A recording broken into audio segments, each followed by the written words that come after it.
Security vote. The House considers rigid screening for refugees from Syria and Iraq. Terror suspect killed. The architect of the Paris attacks is now confirmed dead. Targeting St. Peter's. The U.S. State Department warns the Vatican of a possible terror threat. And pro-life dynamo. We spend a day trying to keep up with Priests for Life's Dr. Alveda King. Those stories and more on EWTN News Nightly for Thursday, November 19th, 2015.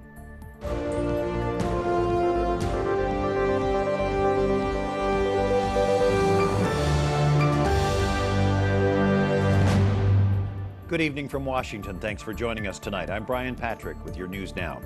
The House passes a GOP bill to bolster background checks on Syrian refugees. The 289 to 137 vote exceeds the two-thirds majority needed to override a veto threatened by the president. The veto comes less than a week, rather the vote comes less than a week after the Paris terror attacks that killed 129 people. Catherine Szeltner has more from Capitol Hill tonight. Catherine? Brian, there are indications the Paris terrorists entered into France through refugee routes. Republicans say their bill would help stop that from happening in the U.S. But hours before the House vote, top U.S. security officials defend the refugee program.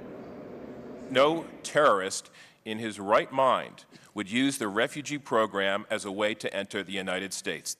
At a House committee hearing, migration experts testify no more can be done to screen refugees. Refugee applicants are vetted right side up, upside down, and sideways, every which way you can possibly imagine. And they are confident the U.S. brings in only the most vulnerable. We are looking at people who have been tortured, who burn victims from barrel bombs, people who are widows and children, but also the elderly, families that have been ripped apart as members have been murdered in front of their eyes. The refugee screening is currently an 18 to 24-month process, which includes fingerprinting and database cross-checks. Syrians undergo additional screening using data from multiple government agencies and special Homeland Security interviews. But today, the House votes on a bill that would pause the Syrian refugee program. If our law enforcement and intelligence community cannot verify that each and every person coming here is not a security threat, then they shouldn't be allowed in. Republicans say the bill contains no religious tests for the refugees, a split from what some presidential candidates have suggested. Syrian Muslim refugees should be resettled in the Middle East, in majority Muslim countries. Speaker Paul Ryan says he is baffled by the president's veto threat because the administration's own security officials say there are gaps of missing information in the refugee program. Brian? Catherine Szeltner on Capitol Hill. Thank you, Catherine. 8 Syrians turned themselves over to immigration authorities along the Texas-Mexico border. It's not uncommon for Syrians and others from the Middle East to seek asylum in the U.S. through various routes. In response to these detentions, Texas Governor Greg Abbott tweeted today, "This is why Texas is vigilant about Syrian refugees." Nearly 1 week since the terror attacks in Paris, the suspected ringleader is dead. We're learning more about Abdelhamid Abaoud, the alleged ringleader of Friday's deadly attacks across Paris. He was killed Wednesday during an intense 6-hour battle with French law enforcement in a Paris suburb. The battle was so intense, in the end, investigators needed prints to confirm his identity. Experts warn that just because one operative is taken out doesn't mean the battle is anywhere near over. With the death of this individual, there's still an enterprise investigation, as the FBI calls it, which is to take down the entire network. There are about a half dozen Belgian and French jihadis who are part of ISIS who've moved up the hierarchy of ISIS, who've been working together to plot attacks against France and Europe. France's interior minister says Abaoud had been involved in 4 previous foiled plots.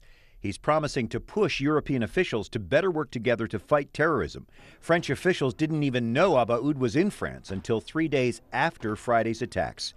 The intensities of those attacks is evident in this video from dailymail.com. The footage was shot inside La Casa Nostra Cafe as it came under fire from a gunman. You can see people running for cover as a barrage of bullets fill the cafe. Belgian law enforcement conducted half a dozen raids in Brussels Thursday. They focused on friends and family of one of the Paris attackers, Balil Hadfi. Police say he blew himself up outside the Stade de France. Meanwhile, France's lower house of parliament approves extending the state of emergency through February. The upper house will take up the measure tomorrow. Other stories our EWTN News Nightly team is covering in today's world. Hillary Clinton vows to keep American troops out of Syria in the escalating war on terror. The Democratic presidential candidate calls on Arab nations to supply much of the military force on the ground. We should be honest about the fact that to be successful, airstrikes will have to be combined with ground forces actually taking back more territory from ISIS. Clinton says she would resist sending American troops, ground troops, to fight ISIS, even if there's another terrorist attack within the United States. Security has stepped up around the Vatican tonight, this after a warning from the U.S. State Department that St. Peter's Basilica may be a potential terror target. The State Department says St. Peter's, Milan's Cathedral, and La Scala Opera House could be threatened. Churches, synagogues, restaurants, theaters, and hotels could also be targets. The U.S. Embassy in Rome warns U.S. citizens militants could use similar methods that they used in the recent Paris attacks. I honestly can't say that I'm too terribly surprised. The holy sites and big places where crowds gather, they're going to be a target. If the question is safety, I feel safe. We always have to be alert, and here in Italy is certainly no different than it is back home. About 700 soldiers are deployed in Rome for extra security following the attacks and these subsequent threats. The Vatican plans to move ahead with Pope Francis's visit to the Central African Republic next week, but his top bodyguard is doing an unusual last-minute on-site survey. A Vatican spokesman says Francis brings a message of peace and reconciliation to that war-torn country. He'll visit there after stops in Kenya, and Uganda. The African trip starts on Wednesday. The Pope's bodyguard will leave Rome earlier in the week, and the Vatican is monitoring the situation. The Central African Republic has been racked by months of violence between Christians and Muslims. Dr. Matthew Bunson of Catholic Distance University joins us. Besides his own security, what concerns are there for the Pope and the Vatican as the Pope travels to Africa? Well, the problem with Africa is that when we look at these three countries, in a way, they're a microcosm of the challenges for the whole continent. We have economic problems, we have political problems, we have religious problems. Kenya is a perfect example of that, where you have people still recovering from a disputed and violent election in 2007, 2008. And then, of course, you have Al-Shabaab, a terrorist organization, killing on a daily basis to try to establish, as allies of ISIS, an Islamic State in Kenya itself. So the church is growing in Africa. What do you think the Holy Father hopes to accomplish with this trip? Yeah, well, as we were just hearing, the three main objectives, I think, for Francis in this trip: reconciliation, unity, and dialogue. If we look at the Central African Republic, which is fraught with problems, violence in the city, for example, at the main city of Bangui that he's going to be visiting, it's in dire need of all three. Francis wants to have dialogue with the Muslims. He's going to the central mosque there. If it happens, because of the violence, it may be canceled. But he also needs to bring political reconciliation. This morning, the Holy Father delivered a passionate homily at Santa Marta, where he lives. He says that Jesus weeps, that God weeps over the war that is going on in this world today. He said war is a choice to get rich. Really strong words. Very. Consistent with what he's been saying all along. If you read in Laudato Si, he laments the massive profits that are being made by warmongers, by arms dealers.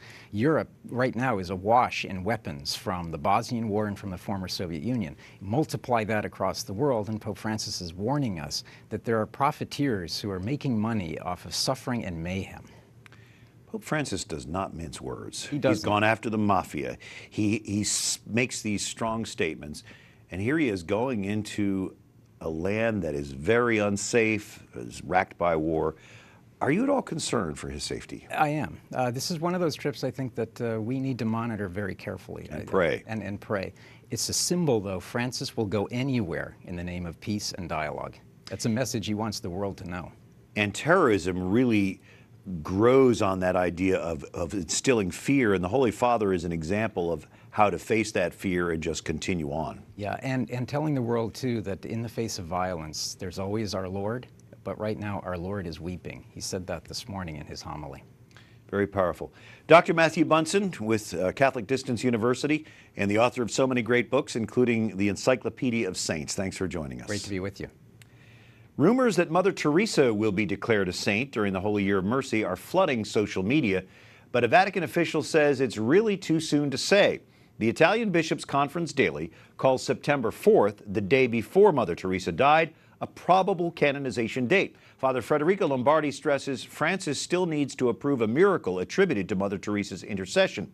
He says canonization, quote, would be lovely, and called the possibility it would happen next year, quote, a reasonable hypothesis desire by her admirers. Coming up, does the new movie Spotlight help or hurt the church in its efforts to protect children? And a woman with a famous name and a huge heart champions the pro-life movement.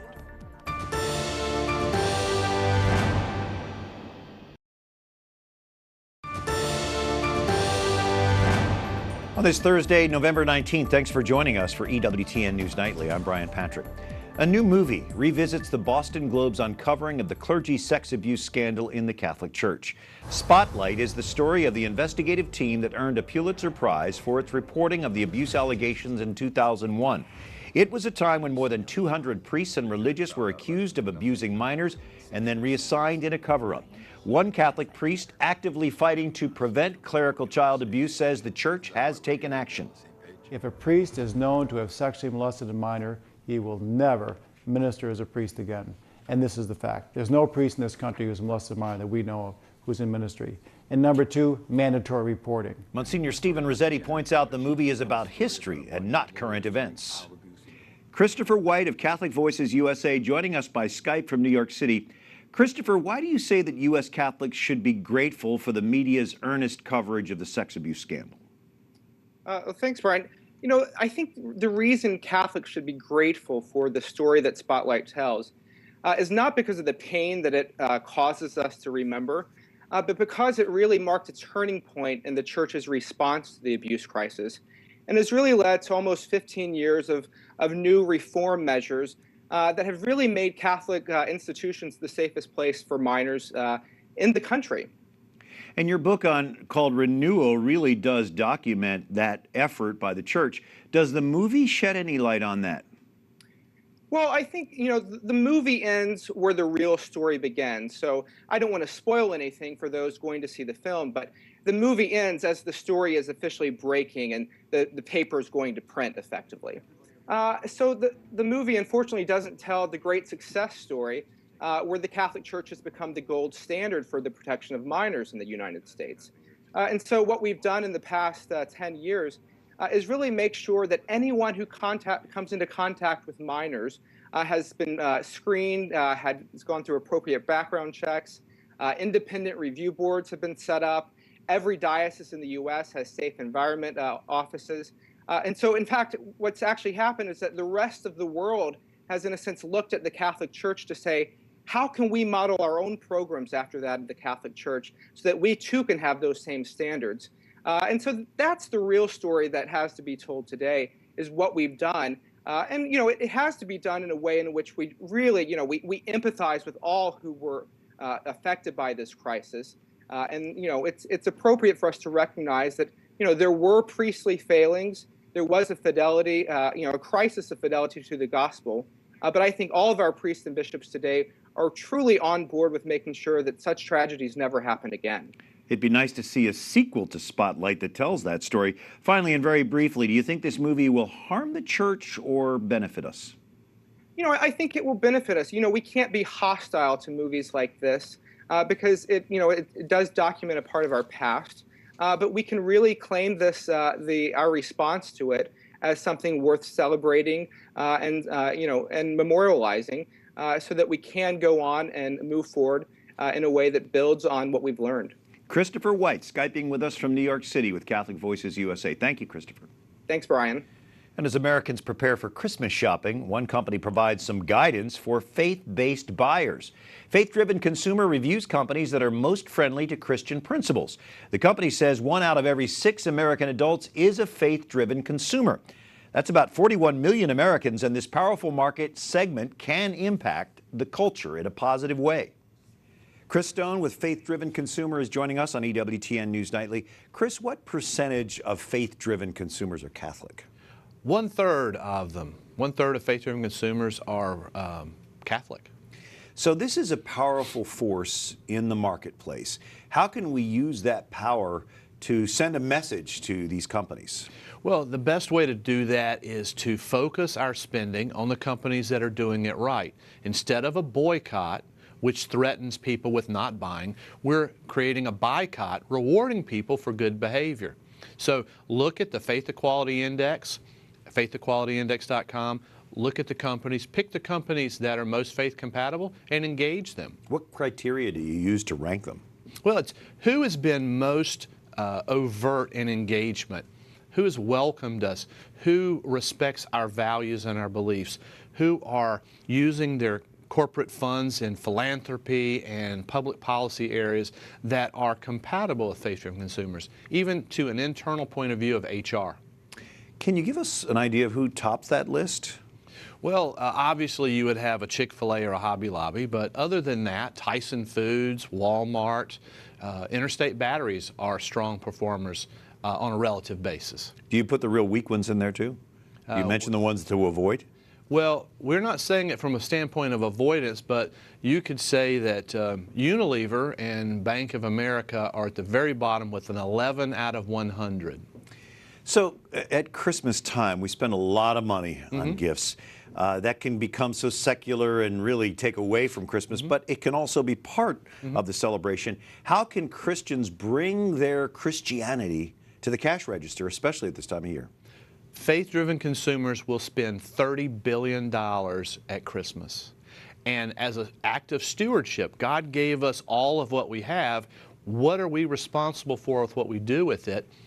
Spending it with companies that are doing it better is the very clear way.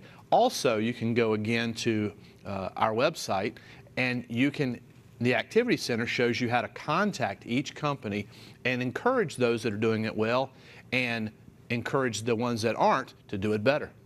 Great. Chris Stone with Faith Driven Consumer. Thanks for the good work you're doing. Thanks for joining us. Thank you for having me. And one of the 7 challenges to the HHS contraceptive mandate to be heard by the Supreme Court is from Priests for Life. Our Jason Calvi spent a busy morning with a leader of that pro-life organization, the niece of Dr. Martin Luther King Jr. Alveda King is a busy woman.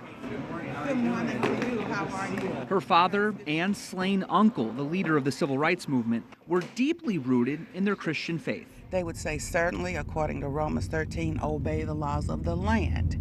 But you must always obey God, even more than you obey humans. King is director of African American outreach for Priests for Life.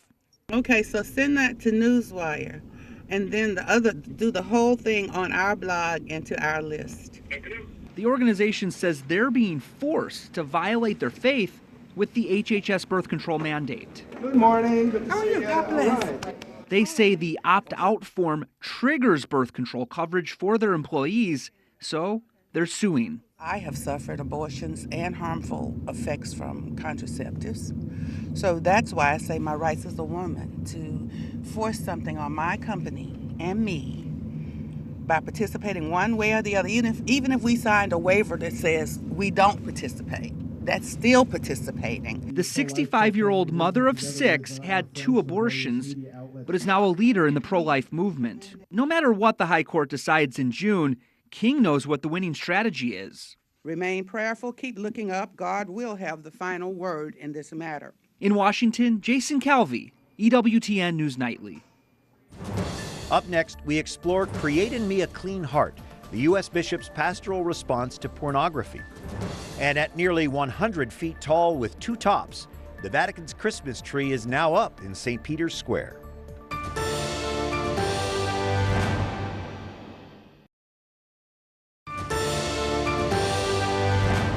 Thanks for joining us for EWTN News Nightly. I'm Brian Patrick, and U.S. bishops pass a formal statement responding to the pornography crisis. The Created Me a Clean Heart document lays out church teaching on human sexuality.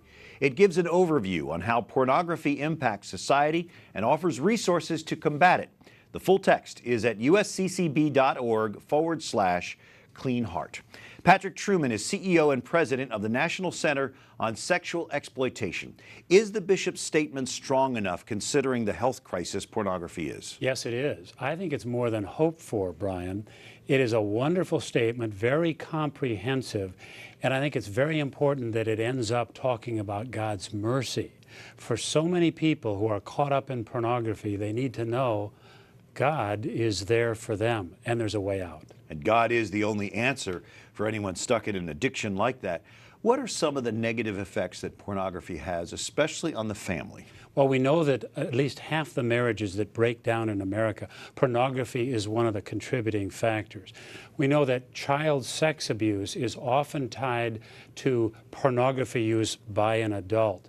And addiction to pornography, the rates are overwhelming. Even children are becoming addicted to pornography because what we know, Brian, is that kids are getting pornography at 8, 9, 10, 11 years of age, and they can't handle that. No one can really handle it. As the document points out, it's not good for anyone. But imagine a child getting steeped in hours of pornography a day. Addiction. Yet there's so many in our society that sort of dismiss it like it's no big deal. They don't realize how it kills the spirit of our society. Well, and I think that's changing, Brian, because now pornography affects, in one way or another, every family in America. If you're not immediately harmed by it, you're worried about your kids. You're worried about your spouse. So things are changing, and people are willing now to say, we have a national problem. Let's address it. How about the availability of pornography on the internet? That's really exploded this crisis, has it not? It has, and it's changed the crisis so that it's an every person crisis. We all have to be worried when we're on the internet. And what's so important about this statement by the bishops is that we can really understand the church gets it. The church understands that this is a public health crisis and it's time to address it. That's refreshing. What impact do you hope that this document has and the follow-up to it? Well, if it doesn't sit on the shelf, and I don't think it will, it'll have a monumental impact because people have been waiting for the church to say something profound on this. And it's not just the statement, it's all the rich resources that are cited in the statement. There's a plan here for action going forward. What more can and should be done by the church here? Well, every Catholic church in America should take on the job of implementing what's in this rich document. And so the National Center on Sexual Exploitation has suggested a 5-point plan, training from top to bottom. Every priest needs to understand what the crisis is and how people are harmed and how to get out of it, what the help is. We also need every church to have literature on pornography. People should come first to the church, yet most churches, while they have brochures on everything, have nothing on pornography. Curriculum in the schools is important. We need to teach kids at the earliest age that this is something wrong and it's sinful and it'll harm the rest of your life. And we need pre-Cana programs that include this because marriages are destroyed by it. And every church needs a list of counselors who can help a person out of this crisis if they're addicted or harmed in some way. Ambitious but important. Patrick Trueman with the National Center on Sexual Exploitation. Thank you. Thank you. A new library dedicated to the life and scholarship of Pope Emeritus Benedict XVI is unveiled. It's at the Pontifical Teutonic College. That's the German-speaking college where Cardinal Ratzinger used to celebrate Mass. The library contains more than 1,000 books in 36 languages in honor of Benedict's love for scholarship. The goal is to have a copy of all of his works in every language possible. And it's beginning to look a lot like Christmas at the Vatican. A huge tree goes up in St. Peter's Square today. The Christmas tree is from the Bavaria region of Germany. It's nearly 100 feet tall. It has two tips symbolizing the two popes, Pope Francis and Pope Emeritus Benedict XVI. It'll soon be decked out with more than 1,200 decorations handmade by children who have cancer. A life-size nativity scene goes alongside the tree. It will be inaugurated in December. Until tomorrow, thanks for joining us. For the EWTN News Nightly team, I'm Brian Patrick. Good night and God bless you.